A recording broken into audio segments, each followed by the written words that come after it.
একটা বাচ্চা মায়ের পেটের ভেতর থেকে বের হয়ে কেন কাঁদে? কাঁদার কারণ কি? বুখারী শরীফের হাদিস, হাদিসের বর্ণনাকারী সাহাবী আবু হুরায়রা রাদিয়াল্লাহু আনহু তিনি বলছেন, আল্লাহর নবী বলেছেন, মা মিন বানি আদম মাউলুদুন ইল্লা ইয়ামাসসুহুশ শাইতানু হিনা ইউলাদ। আল্লাহর নবী বলেছেন, এমন কোন বনি আদম নাই, এমন কোন মানব সন্তান নাই যার জন্মের পরে শয়তান তাকে এসে খুঁচা মারে না, স্পর্শ করে না। অর্থাৎ মায়ের পেটের ভেতর থেকে বের হলেই ওই সন্তানকে এসে শয়তান খুঁচা মারে। যখনই শয়তান ওই সন্তানকে এসে খুঁচা মারে, স্পর্শ করে, ফায়াস্তাগিল্লু সারিখাম মিন মাসসিশ শাইতানি গায়রা মারইয়াম ওয়া ইবনিহা। আল্লাহর নবী বলেছেন, শয়তান যখন ওই সন্তানকে এসে খুঁচা মারে, শয়তানের খোঁচায় কষ্ট পেয়ে বাচ্চা তখন কাঁদতে থাকে। শয়তানের দুশ্মনী আরম্ভ হয় কখন? এক কথায় বলেন, জন্ম হয়। বলেন তো সবাই বলেন, শয়তানের দুশ্মনী মানুষের, শয়তান তো আমাদের দুশ্মন, ঠিক না? এটা তো আল্লাহ কোরআনে বলেছেন, ইন্নাহু লাকুম আদুউম মুবিন, নিশ্চয়ই সে তোমাদের প্রকাশ্য দুশ্মন। আপনি এখানে আসেন, কাছে থাকলে মজা লাগবে, আসেন আসেন, একজন আসেন না। শীতের দিন ফাঁক রাখছেন কেন? আসতেছে না? আসেন, আসবেন, ঠিক আছে। তা শয়তান আমাদের কি? প্রকাশ্য শত্রু, দুশ্মন। এই শয়তান দুশ্মন হিসাবে মানুষের বিরুদ্ধে দুশ্মনী আরম্ভ করে কখন? জন্ম হয়। কোন সন্তানকে আপনারা জন্মের পরে হাসতে দেখছেন? সবাই কাঁদে কেন? শয়তান এসে কি মারে? তার কামটা দেখছেন, আইসেই খুচাখুচি করে। তার মানে শয়তান মানুষের সাথে জন্মের পর থেকেই লেগে আছে। কতক্ষণ পর্যন্ত থাকবে? আপনার মরণ হয়েছে না যতক্ষণ, সে আপনার সাথেই এখানেও আসবে। কেন? এই যে আপনারা হাজার হাজার নারী পুরুষ এখানে বসে গেছেন, শয়তানের কি ভালো লাগে না খারাপ লাগে? আইসা বলতেছে, হেই উঠ, কালকে তোর অফিস আছে, আরে চলে যা, এত ওয়াজ শুনে কি হবে? আরেকজনকে এসে বলবে, বাড়ি যা, গিয়ে ইউটিউবে নাটক দেখ। এক একজনকে এক এক রকম কি দেয়, ধোঁকা দেয়। তাহলে আজকে এখানে যারা আমরা বসে গিয়েছি, আমরা সবাই আজকে শয়তানকে পরাজিত করব ইনশাআল্লাহ। আমরা এখানে আল্লাহর কোরআন থেকে কথা শুনে মুনাজাত করে সব গুনাহ মাফ করে তারপর বাড়ি যাব ইনশাআল্লাহ।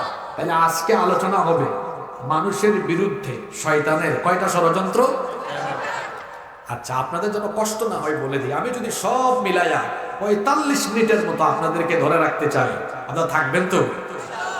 থাকবেন? তাহলে চলেন দেখি মানুষের বিরুদ্ধে শয়তানের 11টা ষড়যন্ত্র কি কি। নাম্বার 1, তার 1 নাম্বার ষড়যন্ত্র হলো আপনাকে সাজদা দেওয়া থেকে ফিরাইয়া আনা। কেন? তার একটা খুব আছে। খুব কিসের খুব? তারে জান্নাত থেকে বের করাই হয়েছে কি না দেওয়ার কারণে। জুড়ে বলতে হবে, কি না দেওয়ার কারণে। তার খুব হলো, তার বিদ্বেষ হলো, আমি সাজদা দিলাম না, আমারে জান্নাত থেকে বের করা হইল, আদমের একটা সন্তানকে আমি সাজদা দেওয়াইতে দিব। এটা আমার বানানো কথা না, শোনেন।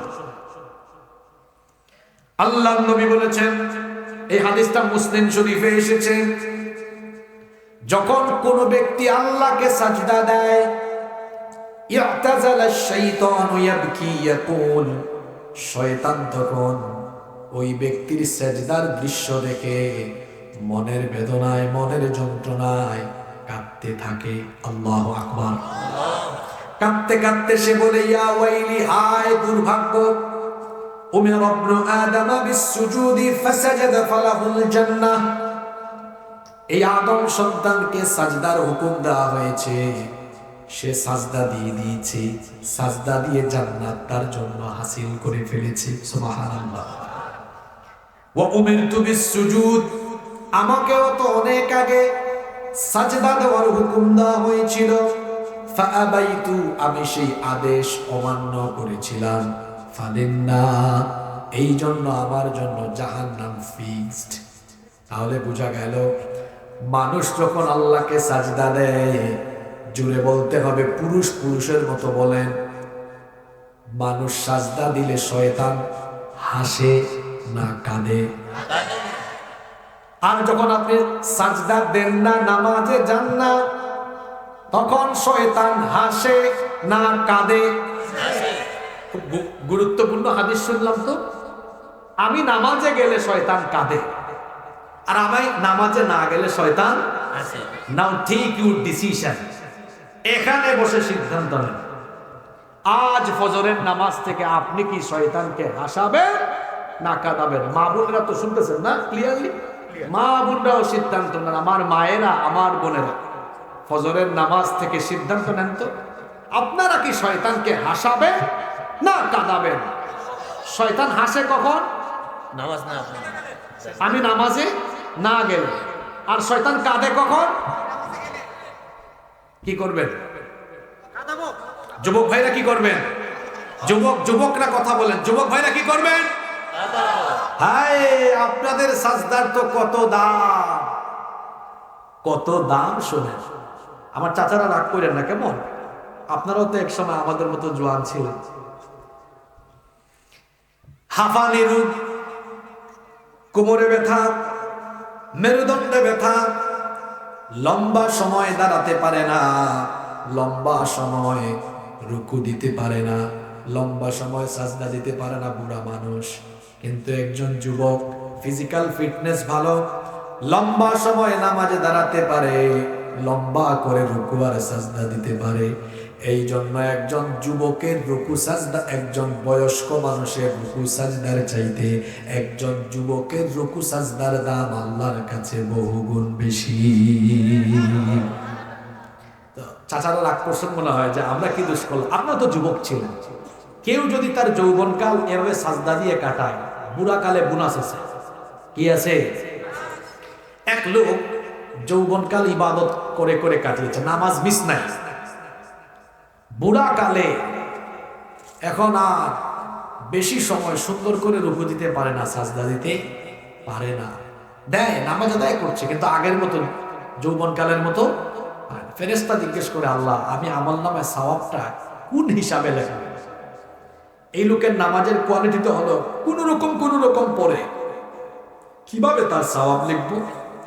আল্লাহ বলবেন একটু পিছনে যাও, পিছনে তার যৌবনকাল দেখো কি করেছে। ফেরেশতা বলবে আল্লাহ যৌবনকালে কোনো নামাজ মিস নাই। সুবহানাল্লাহ।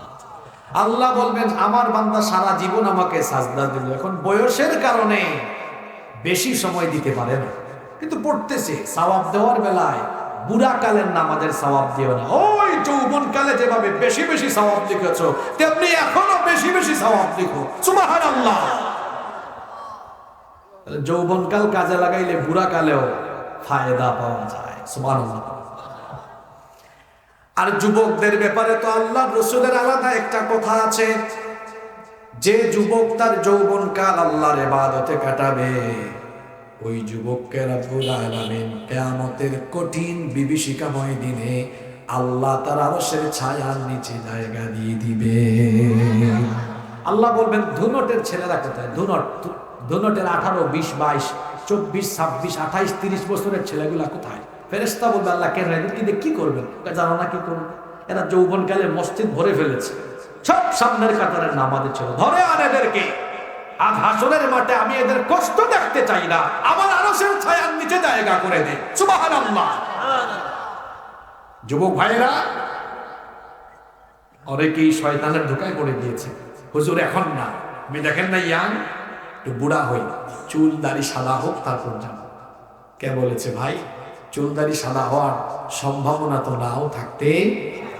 চোখেরই পলকে তুমি হতে পারো লাশ, চিরতরে বন্ধ হবে তোমার নিঃশ্বাস। চোখেরই পলকে তুমি হতে পারো লাশ, চিরতরে বন্ধ হবে তোমার নিঃশ্বাস। হবে তোমারই নাম মসজিদের মাইকে, হবে তোমারই নাম মসজিদের মাইকে। বাড়িওয়ালা নাই রে বাড়ি নাই রে দুনিয়াতে, বাড়িওয়ালা নাই রে বাড়ি নাই রে দুনিয়াতে। বাড়ি থাকবে, বাড়িওয়ালা চোখের পলকে লাশ হয়ে যাবেন। রাতের বেলা বাড়িতে ঘুমাবেন, এটা জীবনের শেষ ঘুম হতে পারে। সকালবেলা লাশ ঘর থেকে বের হতে পারে। যুবক ভাইরা ফজরের নামাজ কাজা করেন, ঘুমায় থাকেন, কেমনে ঘুমান বলেন তো? মাথায় কি এটা আসে না? কেমন করে ঘুমাও তুমি, কেমন করে ঘুমাও তুমি, ফজর করে কাজা, এমন তো হতে পারে জোহরে জানাজা। হতে পারে না? সিদ্ধান্ত কি করবে? মানুষের বিরুদ্ধে শয়তানের প্রথম ষড়যন্ত্র আমি বলেছিলাম, সে জান্নাত থেকে বের হয়েছে কিনা দেওয়ার কারণে, জোরে জোরে কিনা দেওয়ার কারণে। সে চাইবে আপনি সাজদা দেন না, ওর প্রথম কাজই হলো আপনাকে সাজদা থেকে দূরে সরায় রাখা। আজ আমি ভারাক্রান্ত হৃদয় নিয়ে দুঃখের সাথে বলছি, শয়তান তার প্রথম ষড়যন্ত্রে আজ সফল। আমার মসজিদ পাকা, মুসল্লির ভাবে মসজিদ পড়ে থাকে ফাঁকা। রসুলের সময় মসজিদ ছিল কাঁচা, মুসল্লি ছিল পাকা। রাত 1টা পর্যন্ত ওয়াজ শুনি, ফজরের নামাজটা পড়ে। ওয়াজ শোনা নফল, নামাজ আদায় করা হলো ফরজ। আমি কি ওয়াজ করবো বলেন? শয়তান তো তার প্রথম ষড়যন্ত্রে আমাদেরকে ফাঁদে ফেলে দিচ্ছে। আমরা ধুনটের মানুষ আজ সিদ্ধান্ত নিলাম, শয়তানের প্রথম ষড়যন্ত্র কঠোর ভাবে আমরা মোকাবেলা করব। আজান হওয়ার সাথে সাথে শয়তানকে কাঁদিয়ে কাঁদিয়ে আমরা মসজিদে হাজির হব। কারা কারা রাজি আছেন? হাতগুলো নামান। এখনো শয়তানের কয়টা ষড়যন্ত্র বলছি, এটা কি মিলছে? তো বাকি আছে না, আরো বাকিগুলো আরো কঠিন ভাবে মিলবে। মনোযোগ আছে? মা বোনরা অপেক্ষায় আছে, আমাদের কথা বিশেষ ভাবে কখন বলবো আছে। যুবকরাও আছে, যুবকদের জন্য অনেক কথা আজকে আমার আছে ইনশাআল্লাহ। মানুষের বিরুদ্ধে শয়তানের 2 নম্বর ষড়যন্ত্র হলো, দেখেন শয়তান প্রথম ষড়যন্ত্রে যদি ব্যর্থ হয়, সেটা কি? আপনাকে সাজদা দেওয়া থেকে বিরত রাখা। এখন আপনি যদি বলেন না আমি নামাজ আদায় করবই, তাহলে শয়তান সফল না বিফল? বিফল। বসে থাকে না। তার 2 নম্বর ষড়যন্ত্র হলো, বেটা তুই নামাজ পড়বি, কিন্তু তোরে আমি মসজিদে যাইতে দিব না। কারণ একা নামাজ আদায় করার চাইতে জামাতে নামাজ আদায়ে কত গুণ সওয়াব। জোরে। তো শয়তানের 2 নম্বর ষড়যন্ত্র হলো, প্রথম ব্যর্থ হয়ে গেছে, এটা নামাজে যাওয়ার জন্য রেডি, শয়তান ধোঁকা দেয়। আমার একটা কিচ্ছা মনে পড়ছে, এটা কোনো হাদিস না কিন্তু শিক্ষণীয় ঘটনাটা বলবো। বর্ষাকালে শেষ রাতে গুড়ি গুড়ি বৃষ্টি হচ্ছে, এক লোক নামাজের জন্য রেডি, ঘুমের থেকে উঠে গিয়েছে, অজু করেছে। শয়তান এই লোকটাকে ঘুম থেকে উঠার আগে বহু ওয়াসওয়াসা দিয়েছে, বাইরে তুই ঘুমা ঘুমা, নামাজে যাওয়ার দরকার নাই। দেখবেন ফজরের নামাজটা এত চ্যালেঞ্জিং, শীতকালে ফজরের টাইমে আরো বেশি শীত লাগে, আর গরমের দিনে এই সময় একটু আরাম লাগে। এটা চ্যালেঞ্জের ব্যাপার। শয়তান তারে বহুত বুঝাইছে। এই লোক উঠে গেছে, অজুও করে ফেলছে। শয়তানকে দেখছো কারবা, তো মসজিদে চলে যাচ্ছে। একটা হাদিস আলোচনার শুরুতে বলেছিলাম, শয়তান যে কোনো সময় যে কোনো সুরত ধরতে। শয়তান কি করেছে, এবার মানুষের সুরত ধরে এই ব্যক্তির দরজার সামনে নক। এই ব্যক্তি চিন্তা করলো, কি রে ফজরের টাইমে কে দরজা খুলেছে? এক আগন্তুক ব্যক্তি। কি ব্যাপার, কে আপনি? আমি আপনার শুভাকাঙ্ক্ষী ভাই, মসজিদ থেকে আসতেছেন, খুব কাদা রাস্তা, বেশি কাদা হয়ে গেছে, আপনার যাইতে কষ্ট হবে, আজকে বাড়িতে নামাজ পড়ব। হয় যত কাদাই হোক আমি যাব। শয়তান চিন্তা করলো, এই লোক যদি এখন ঘর থেকে বের হয়ে হাঁটে, রসুলের হাদিস আমাদেরকে বার্তা দেয়, কোন ব্যক্তি মসজিদ থেকে ঘর থেকে বের হয়ে মসজিদে যখন হাঁটা আরম্ভ করে প্রতিটা কদমে কদমে কদমে কদমে ফেরেশতা আমলনামায় সওয়াব লিখে। সুবহানাল্লাহ। ইবলিস চিন্তা করলো এই সওয়াব থেকে তারে বঞ্চিত রাখা দরকার। বলল ভাই আপনি আমার কাঁধের উপর উঠেন। ওই কি ব্যাপার, একটু আগে না বললা মসজিদে যাওয়ার দরকার নেই, আমার কষ্ট হবে। কয় না ভাই আপনি যাবেন যেহেতু, চিন্তা করলাম হেঁটে যাবেন কেন, কাঁধের উপর উঠেন, আমি মসজিদে না দিয়ে আসি। দুনিয়াতে মানুষের প্রশ্ন হতে পারে হুজুর শয়তানের তো দরদ আসছে কেন? ওই যে সে পায়ে হেঁটে গেলে তো সওয়াব হবে, ওই সওয়াব থেকেও যেন বঞ্চিত হন সেজন্য শয়তান প্রয়োজনে আপনারে কাঁধে করে দিয়ে আসবে, তবুও আপনার সাথে দুশ্মনী করে আপনাকে নেকি কামাইতে দিবে না। আমি আগেই বলেছি এটা কোনো হাদিস না, এটা শিক্ষণীয় একটা ঘটনা। আমাদের উস্তাদরা আমাদেরকে শোনাতেন জামাতে নামাজের ব্যাপারে আমাদেরকে উদ্বুদ্ধ করার জন্য।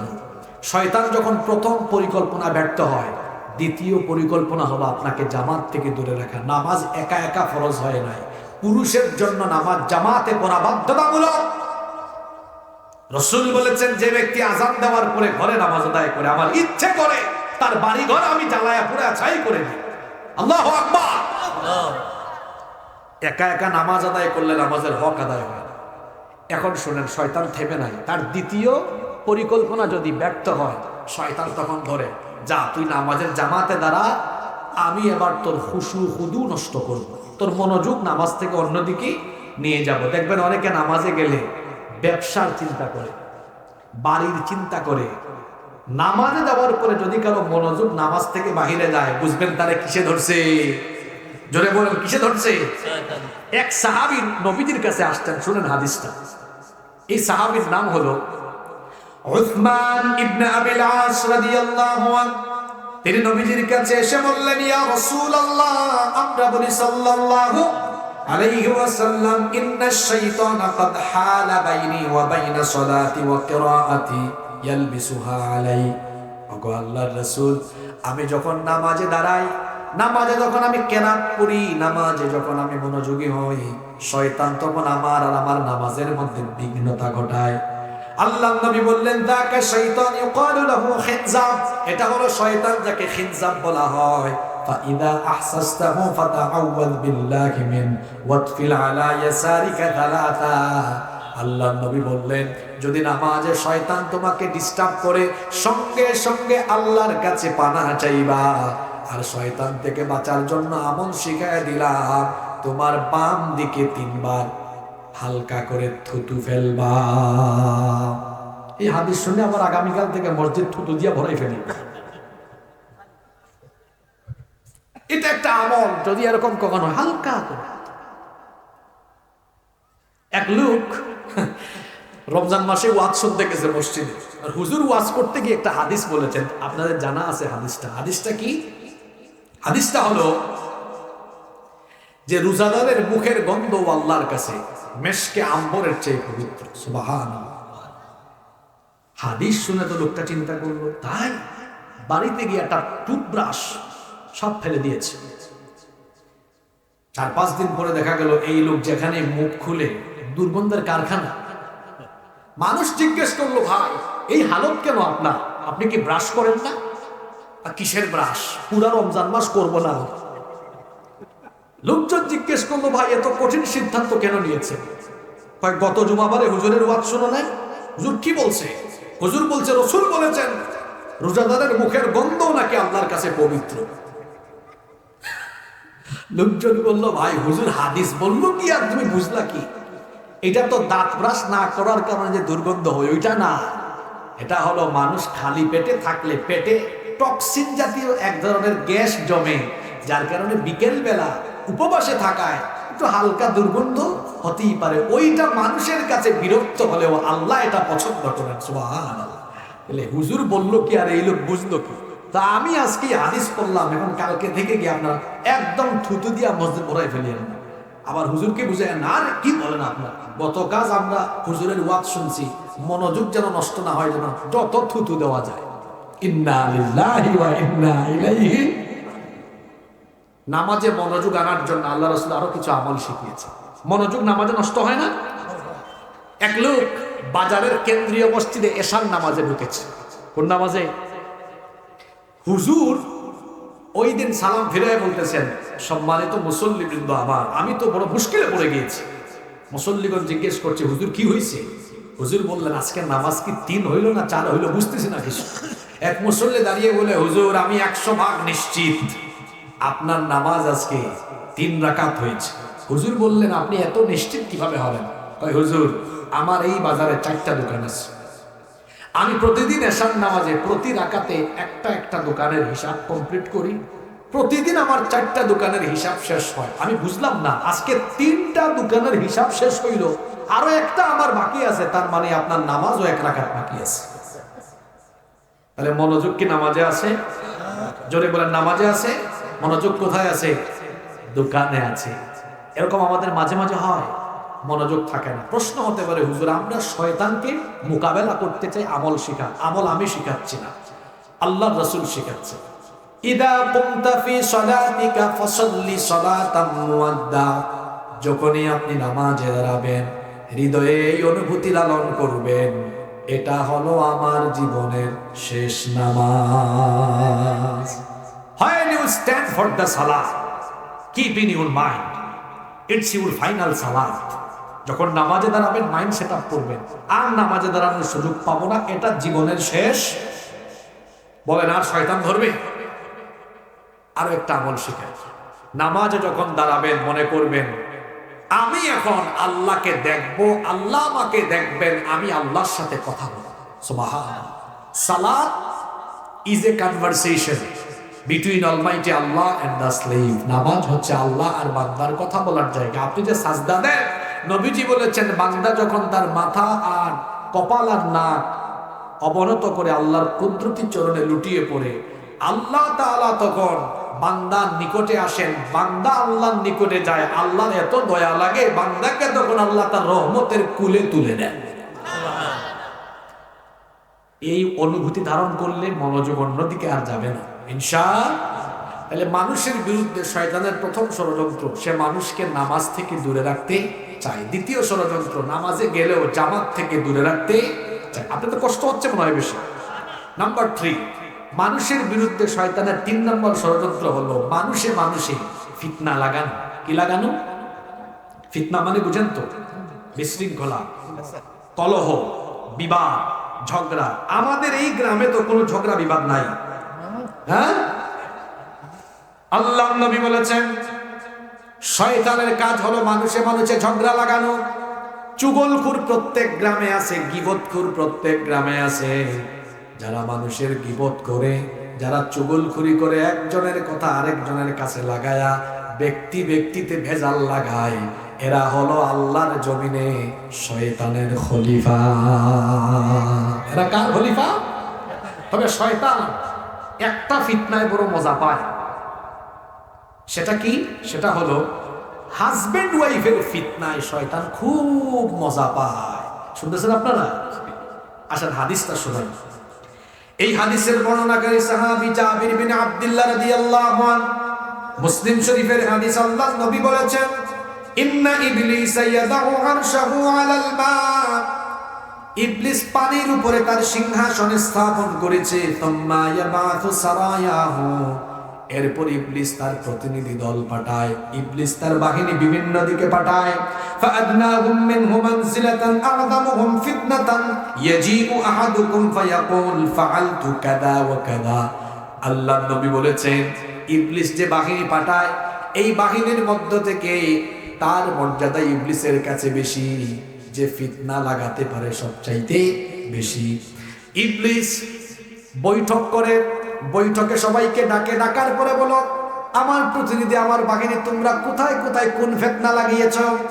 একজন এসে বলে, লিডার, ফাআলতু কাদা ওয়া কাদা, আমি এটা করেছি, আমি আব্দুর রহিমকে নামাজ থেকে দূরে রেখেছি। আরেকজন কয়, লিডার, আমি অমুককে মদ খাওয়াইছি, আমি অমুককে জুয়া খেলাইছি।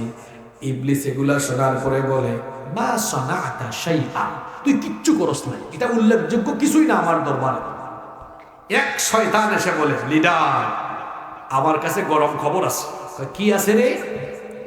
সে বলে, মা তারাকতুহু হাত্তা ফাররাকতু বাইনাহু ওয়া বাইনা ইমরাআতিহি, আমি একজনকে ধরছিলাম, তারে আর তার বউরে দুইজনের মধ্যে ঝগড়া লাগাইয়া সংসারে আগুন লাগাই নাই যতক্ষণ, আমি সারি নাই ততক্ষণ, ইবলিস তখন কয় ফায়াদনিহি মিনহু ওয়া ইয়াকুলু নি'মা আনতা, তুই আমার যোগ্য মুরিদ, তুই আমার, কথাটা কি বলছো দেখেন, ওয়া ইয়াকুলু, সে বলে নি'মা আনতা, যারা আরবি বুঝেন তারা জানেন নি'মা আনতা, তুই কতই না চমৎকার কাজ করেছিস, ইন্না লিল্লাহি ওয়া ইন্না ইলাইহি ফায়ুদনিহি, কয় তুই এত দূরে কেন আয়, আমরা কুলাকুলি করি, নাউযু বিল্লাহি মিন যালিক। এই হাদিস কি বার্তা দিল? স্বামী স্ত্রী ঝগড়া করলে কে খুশি? জোরে বলেন কে খুশি? এখানে বহু ভাইয়েরা আছেন বউয়ের সাথে দাসীর মতো আচরণ করেন। খবরদার, স্ত্রীকে সুন্দর নামে ডাকবেন। মনে করেন আপনার স্ত্রীর নাম হলো আয়েশা, আপনি খালি আয়েশা ডাকবেন না, মাঝে মাঝে ডাকবেন আদর করে। আমি শিখাই দিলাম না, এখানে বাচ্চারাও আছে, যতটা রোমান্টিক মুডে, যতটা রোমান্টিক নামে ডাকা যায় সেরকম ডাকবেন। কারণ আমার নবী বিবিদেরকে এইরকম ডাকতেন। আম্মাজান আয়েশা রাদিয়াল্লাহু আনহাকে আয়েশা না ডেকে মাঝে মাঝে ডাকতেন হুমায়রা। কই গো আমার লাল টুকটুকি বউটা, ওইটার আরবি হলো কি? কথা বলছেন না কেন? বউকে কোনোদিন ডাকছেন এরকম? ডাকে কিরকম জানেন? এই আবুলের মা। হাসলেন কেন? এটাই তো বাস্তবতা, ঠিক কি না? আবুলের মা না বলে বলেন কই গো আমার প্রিয়তমা। তা বইলা দেখেন না, আসার সময় আইসাই আপনারে বলবে প্রিয়তম স্বামী কি লাগবে বলেন, লাগবেও বলা লাগবে না, কত কিছু রেডি করে রাখবে। আর আমি তো সব সময় বলি, যে ব্যক্তি বউর সাথে খারাপ আচরণ করে এর স্বাস্থ্য খারাপ হবে। আর বউকে যারা ভালোবাসে তাদের চেহারা সুরত ভালো থাকবে। বুঝতে পেরেছেন? বউ টেক কেয়ার করবে। বিবির সাথে খারাপ আচরণ করবেন না, শয়তান খুশি হয়ে যাবে। আর মনে রাখবেন, শয়তান সবচেয়ে বেশি তার ওই সৈন্যকে পছন্দ করে যে সৈন্য হাজবেন্ড ওয়াইফের মধ্যে ভেজাল লাগায়। আমার বোনদেরকে বলবো, খালি আপনাদের কথা বলবো না, অনেক বোনেরা আছেন স্বামী বাড়িতে আসলে এমন এমন কথা কয়, স্বামীর কানের কাছে গিয়ে এমন এমন কথা বলে, মেজাজ ঠিক থাকে না, সারাদিন ঘরের বাহিরে থাকে। আসার পরে কোথায় একটু খেদমত করবে, কোথায় একটু তাকে টেক কেয়ার করবে না, এটা না করে আসলেই বলবে তোমার বাড়িতে এটা হইছে ওইটা হইছে, যন্ত্রণার কথা শোনাবে। শুনেন, আল্লাহ রসুলের মেয়ে ফাতিমা রাদিয়াল্লাহু আনহা, ওনার স্বামীর নাম হলো আলী রাদিয়াল্লাহু আনহু। আলী রাদিয়াল্লাহু আনহু বলছেন, আমি অনেক ক্লান্তি নিয়ে যখন বাড়ি ফিরতাম, বাড়ি ফিরার পরে ঘরের মধ্যে খাবার পাইতাম না, তাও আমার বউ যখন ফাতেমা যখন একটা মুচকি হাসি দিয়ে আমার সামনে আসতো, সকল ব্যথা কষ্ট যন্ত্রণা তার হাসি দেখে আমি ভুলে যেতাম। আয়েশাই মুড খারাপ করে হুম করে বসে জামাইয়ের সামনে, হাজবেন্ডের সামনে একটু মুচকি হাসি দেন না, এমন একটা মুড নিয়ে আসেন আপনাকে দেখা মাত্রই যেন তার দুই চক্ষু শীতল হয়ে যায়। সুবহানাল্লাহ। হাজবেন্ড ওয়াইফে ভালোবাসা থাকলে বেজার কে? আপনারা ক্লান্ত হয়ে গেছেন, ওয়াজ করি আমি, ক্লান্ত হন আপনারা, তাহলে মুনাজাত দিয়ে দিবি। হাজবেন্ড ওয়াইফে বেজাল থাকলে খুশি কে? আল্লাহ তাআলা কোরআনে বলেছেন, ওয়াশিরুহুন্না বিল মারুফ, তোমার বিবির সাথে ভালো আচরণ করো, সৎ ব্যবহার করো, সুন্দর নামে রাখবেন, শিখাইয়া দিলাম। রোমান্টিক মুডে রাখবেন। বাসায় যাওয়ার সময় বউ যেটা পছন্দ করে সেটা নিয়ে যাবেন। মাঝে মাঝে বাহিরে ঘুরতে নিয়ে যাবেন। আজকে অনেকের বউ পরকিয়া করে, তার কারণ হলো সে তার বউকে সময় দেয় না। বিবির সাথে ভালো আচরণ করে একটা মহব্বতের সম্পর্ক, একটা সুন্দর ভালোবাসার সম্পর্ক তৈরি করেন। কারণ আপনাদের দুজনের ভালোবাসার সম্পর্কের কারণে ঘরের মধ্যে যিনি রহমত বাড়িয়ে দিবেন তিনি কি? যে ঘরে হাজবেন্ড ওয়াইফের সমস্যা আছে, এই ঘরে টাকা পয়সা থাকলেও শান্তি থাকবে না। আর যে ঘরে হাজবেন্ড ওয়াইফে ভালোবাসা আছে, সেই ঘরে টাকা পয়সা না থাকলেও সুখ শান্তির কমতি থাকবে না। তাইলে শয়তানের 3 নম্বর ষড়যন্ত্র হাজবেন্ড ওয়াইফে এবং মানুষে মানুষে কি লাগানো? ফিতনা লাগানো। আল্লাহ আমাদেরকে ফিতনা থেকে হেফাজত করে।